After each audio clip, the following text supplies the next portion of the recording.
So I've got a short talk for you guys today that kind of came to me more or less the day after Alexander Bard gave his speech here a couple of weeks ago. And then, as I think you know, guys know, me and Alexander and Andrew and a bunch of others of us were in Berlin, and we were talking a bunch and kind of testing this idea out a little bit. So I had a little bit of fun with it and made a few slides, and I'll talk about it. So the name of the talk is Jordan Peterson, the Accidental Marxist. So where are my slides? The reason you should be laughing is that Jordan Peterson hates Marxism more than anything in the world. He goes on and on and on about these postmodern neo-Marxist intellectuals. But, well, we'll see whether it works or not. So the first thing we're going to do is go through just a little bit of a amateur's course in the Marxist way of looking at history. So it's about looking at the different classes and their relations to, well, in Marx, the economic means of production. So if we think about the feudal society, the aristocratic society that existed in Europe for hundreds of years, still more or less exists in parts of the world today. The idea is that there's a small elite, an aristocracy who kind of are connected with the religion, they own the land, and then most everybody else are basically peasants and villagers. And the aristocracy, they own the land, they're legitimated by God. The peasants more or less work for them. Now, something happened round about the end of the 18th century, where due to a number of changes in technology, stuff like a new printing press, the growth of new industries, the discovery of coal power, massive boom in textile milling in England, end of the 18th century, France as well. There's loads of tradesmen and shopkeepers coming about. You get this new class called the bourgeoisie. They're typically cartooned like these fat cat rich men, people who have money. They are not aristocrats in the traditional sense. They're not noble. They're not there by blood, but they are fucking well off. And when these people showed up on the scene, they start to push the traditional social hierarchy to the side. As we said, the original aristocracy kind of had the control of religion and of the land, whereas the bourgeoisie, they've got money and they've got these new industries, they've got factories, they've got railways, they've got steamliners. They've basically got ways of making the modern, well, the early versions of the modern global economies we know today. And at the same time, all of these peasants, well, not all of the peasants, but a lot of the peasants end up moving to these big new cities and becoming industrial workers, factory workers, proletarians. You can see them down at the bottom here, underneath our big fat cats. So let's think a little bit about the ideology, or how all the different classes think about themselves. So the aristocracy, I gave them a couple of speech bubbles here. So God put us here to rule in his name. We have royal blood and we breathe carefully to keep it pure. Just as we serve God, the commoners should serve us. That's more or less my attempt at distilling what their worldview was. So when the bourgeoisie show up, they have to think a bit differently. They're thinking, we're powerful. We own money. We own property. We own these factories. We should have a voice. It shouldn't just be these aristocrats telling us what to do. And they latch onto this new brand of philosophy coming out of the Enlightenment, the liberal thinkers, who are thinking all men are actually equal. There's nothing so special about these aristocrats. Actually, people are individuals, and you make your own way in the world. There is no reason to distinguish between men on accounts of some kind of divine distinguishing between people.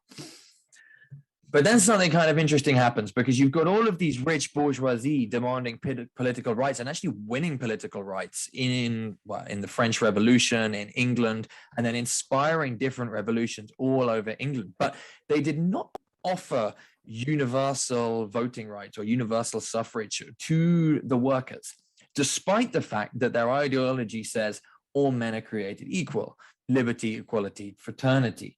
So then you've got the proletarians starting to think, what's going on here? And this leads again, round about end of the 18th century, beginning of the 19th century, into the burgeoning left-wing political movements, the organized labor movements, where the workers, the people at the bottom of this newly industrialized society, start to wonder what might happen if they bonded together and started to demand some kind of rights or some kind of access to wealth or political power, in the same way that they'd seen just a generation or two before this new bourgeoisie do exactly the same thing. So you see these cartoons here of the workers uniting and raising their fist, or taking, or rather this cartoon showing all of the labor that's the wealth that's created, and how just a tiny bit of it goes to these working class people.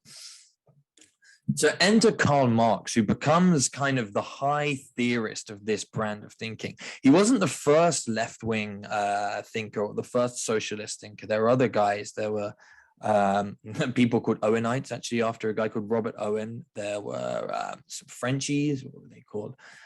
I think the Saint-Simonians. But Marx really formalized it into the famous doctrine we all know today as Marxism. And his big influences were, on the one hand, this new school of political economy that was coming out of English and French thinkers, like guys like Adam Smith, who you see on the top here, who wrote a book about the wealth of nations, kind of analyzing the ways that new capitalistically oriented economies could make loads of wealth and lead to vast growths in power on the world scale.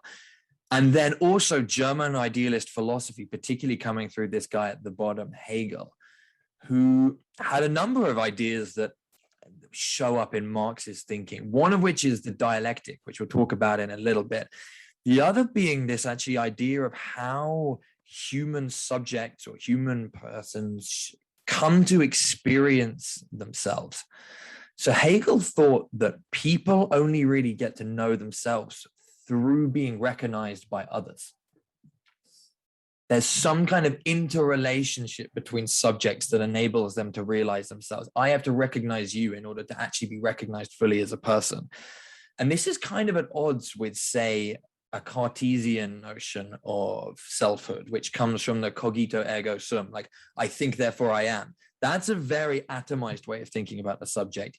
Its way of knowing itself is ultimately through its own thinking, whereas Hegel thinks, no, the subject comes to know itself through how it is known and sees itself and experiences the others around it.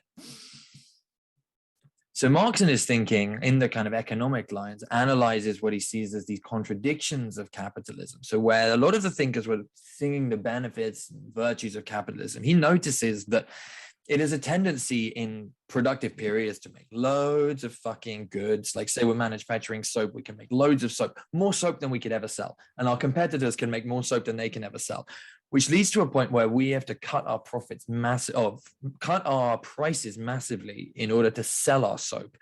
We lose our profits, and then we have to sack our workers because we're not making enough profits to actually pay off the debts that we've taken on. And so capitalism goes in these totally irrational, stupid boom and bust cycles that he thinks could be done much better if it wasn't being driven purely by the profit motive. And secondly, there's also the way that it just destroys the environment that it needs to perpetuate itself, which we're really beginning to run into today. There's also the little thing about the dialectic that I mentioned. And this little picture illustrates the story I told earlier about the shift from the feudal lords to the bourgeoisie and the proletariat. You've got this little middle zone in here that I didn't talk about, but we can don't worry about that so much. The idea is that you've got this thesis and this antithesis. So this time when you've got the feudal lords and then the peasants. And there's a conflict between them that resolves itself in a new term, which is an entirely new entity that appears on the scene. So we go through this dialectical phase through the feudal lords and the serfs and peasants, through this intermediary phase, which I said, let's not worry about for now. And we end up at the entrepreneurs or the bourgeoisie, who are then in conflict with these factory workers, these proletarians, who Marx thought the clash between them would then ultimately realize itself in this classless society that he called communism, where the irrationalities of having a few rich people running these big enterprises that periodically broke down and went bust wouldn't happen anymore. So what happened? Well, from history, what we saw happen was that these ideas, Marx predicted they were gonna come to the forefront really in the advanced industrial economies in England, in France, in Germany. That's not what happened. What happened is that the countries that actually took on Marxism and went into the communism and tried to make a go of it were places like Russia and places in East Asia that hadn't industrialized anywhere near the extent that he predicted. And it got pretty bloody. And there's like, for example, just to take Stalinism, you had a revolutionary communist movement who then took over this totally backwards, basically still feudal country. And they decided that they were going to industrialize it in the case of about, I think, well, a few 5-year plans over the course of a couple of decades. And they kind of did, and it was a huge feat, but millions and millions of people have died just to serve that end. And that's one of the things that Jordan Peterson's always going on about, right? How many people died in order to actually realize communism. The other thing that happened to the communist movement is it relied on this idea, in this Hegelian idea, actually, that the proletarians, that the workers, the factory workers would begin to recognize themselves in each other and recognize that they could start to lay a claim to the factories, to the proceeds, to the profits of their labor, and that they were going to realize that they had a common identity. This workers of the world unite was the kind of slogan. But they were in conflict with a number of other movements, like the nationalist movements of the 19th century, which actually thought, well, the identity is not so much workers. The identity is just people from a common area or who speak a common language. You have a common artistic and cultural and religious history. And it doesn't matter what the classes are so much. It matters if you're from here or not. There was obviously the fascist movement, which in Germany in particular, like, was in big conflict with the communists. And they attempted a different strategy, like where the nationalists were more democratic. The fascists had a very top-down totalitarian structure, right? But they tried to mobilize all of the classes within a particular area, be it Italy or be it Germany, be it Portugal, under one common flag, and do it very aggressively in a militaristic, blood and iron style manner. And you also had the democratic socialist movement, where the kind of orthodox Marxism thought the revolutionary proletariat is going to overthrow the bourgeoisie. They thought, no, we're going to enter into the democratic process with them and use voting and gradual politics to win some of the aims of the socialist or the communist movement. And actually, the democratic socialist movement was pretty successful. It led to a lot of the universal health care that we have today, the social safety nets that we have in much of Europe. So what the fuck does this guy have to do with this? This guy who, in his own speech, really doesn't like Marxism. Sorry for the interruption, but if you're enjoying this conversation, don't forget to like, comment, and subscribe, and check out our website for more great content like this. So first up, some of you may have read Alexander Bard and Jan Soderquist's book, The Netocrats, that came out back in 2000, where they were basically attempting to do a Marxist class analysis for the modern age. And they thought that these new digital technologies that we have, these internet technologies, will allow a new power group, a new power elite to establish itself, to emerge. People who work remotely through the internet, who know each other through these networks, and who work not so much. Money is no longer the prime resource they work with, nor access to factories or to railways or anything like this. It's their ability to surf informational networks. Now, this was back in 2000, mind. We're also at this moment where we kind of have this crazy polarity between the sexes, the culture wars, for one thing, you see. And this is, where Jordan Peterson landed right in the middle of. On the one hand, the like aggressively woke people who want to ban all men, and on the other hand, the men who are going into some really dark places on the internet, really kind of desperate. So the incel communities, the MGTOW communities, the terrorist communities as well. These are lost men who are hateful and are going into destructive spaces. There's something around the political movements like communism and fascism all sort of fizzled out, and what we've been left with essentially in the last 40 years is this neoliberal global economic order. And like people have even, like Francis Fukuyama was saying back in like early 2000s, we were at this end of history, that politics doesn't really happen anymore. It's just kind of management of the global economic system.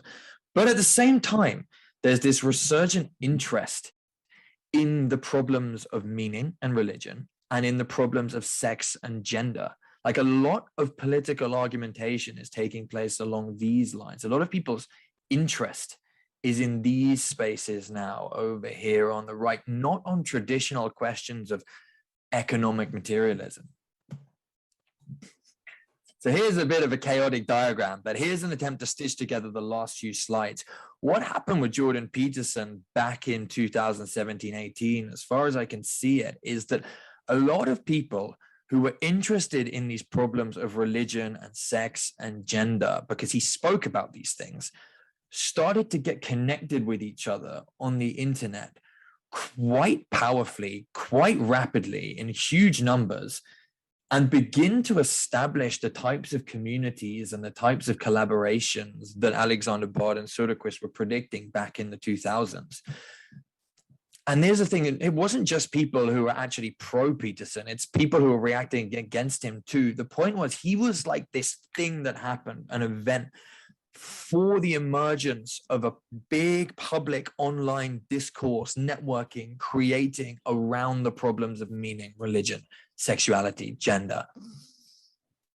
Now, I'm going to just throw in a couple of more concepts here that come from a guy called Jordan Hall. He makes an analysis of contemporary culture in terms of what he calls the blue church and the red religion. Now, the blue church, which we have on the left, is more or less the established ideological and media structures of the bourgeoisie, the elite capitalist class, that realized itself in the 20th century through institutions like academia and through media technologies. Remember, like we've been talking about last month, like television, like radio, like newspapers. It's one directional communication. And the general gist of it is this bourgeois ideology of individualism, that men are, that there is not really a meaningful place for religion or spirituality in political life because it creates arbitrary distinctions between people. What we have on the right-hand side is the networked, new, decentralized, kind of chaotic, kind of crazy religiosity that has been, it wasn't kicked off by Jordan Peterson, but I think it was galvanized and really stuck together by him. I think there are a lot of small meaning-seeking cults and groups trying to do different things on the internet, but 2017-18 was kind of the turning point where that kicked off, and people really began to start getting, and this is the crucial point, remember what I was saying about Hegel earlier, getting a kind of consciousness of one another, starting to recognize one another and recognize themselves in each other, and saying, we're doing something different to whatever the fuck they're doing over here in the blue church. We're not entirely sure what we're doing. We're improvising, we're networking, but it feels sacred and it feels powerful. Here's a quote from Jordan Hall that I'm going to read out because I think it says quite brutally, but quite nicely where he thinks this moment is. And Jordan Hall, for those of you who don't know, is kind of one of these leading thinkers of this, you could call it the red religion, really, of this new internet movement. So right now, the blue church is killing us. While it's holding many important necessary values, it's also holding a ton of stuff that's deeply dysfunctional. By monopolizing the instruments of culture and power, it inhibits us like a well-meaning but overbearing parent from being able to form the new innovations in culture, practice, and value that are necessary to our age. The collapse of the blue church is going to lead to a level of cultural flux that will make the 1960s look like the Eisenhower administration. And as the church falls away, the children of blue will explode out in a Cambrian explosion and reach out to engage in an all-out culture war with the still nascent red religion. The culture war will be unlike anything we've ever seen. It will take place everywhere all at once, constrained less by geography than by technical platforms and by the complex relationships between innovation and power on an exponential technology curve. It will be a struggle, not over just the content, but the very sense and nature of identity, meaning, and purpose. It will mutate so quickly and will evolve so rapidly that all of our legacy techniques, both psychological and institutional, and I would add that media, for making sense of and responding to the world will melt into so much tapioca. This will be terrifying. It's also the source of our best hope.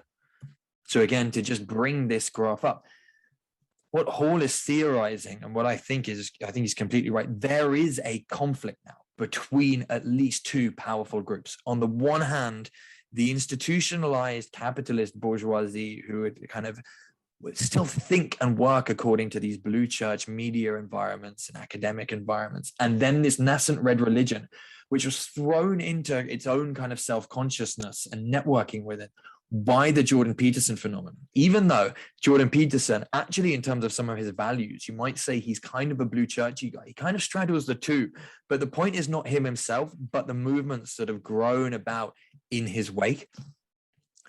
To remember, and we're closing up now, what was it that the bourgeoisie was thinking about itself when it was trying to establish its own self-consciousness and establish its own rights to power, its own rights to political agency? Well, liberty, equality, fraternity. We're powerful. We own property.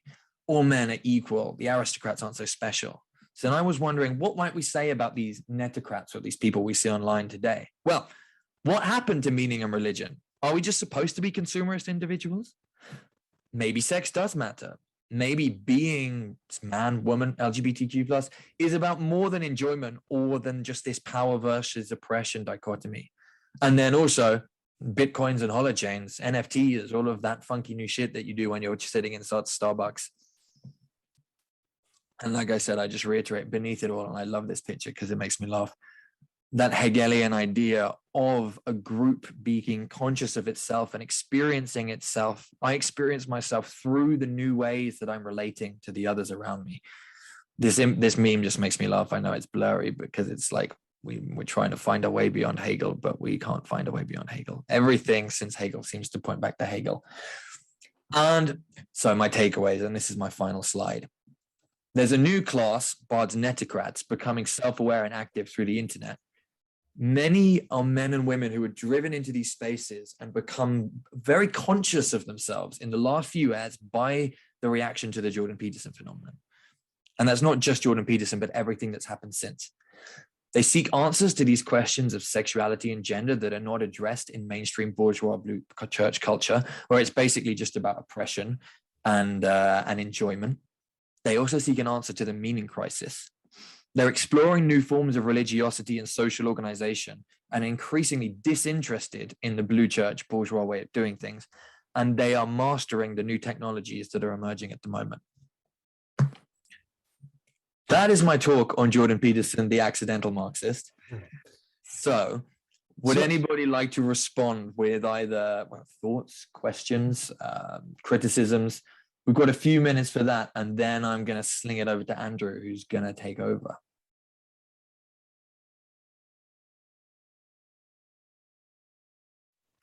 Thanks for watching this conversation. If you enjoyed it, then please subscribe to the channel, like the video, and put in a comment below. If you want to see the rest of the video and take part in future conversations like this, then check out the link to our website in the description below. Thanks.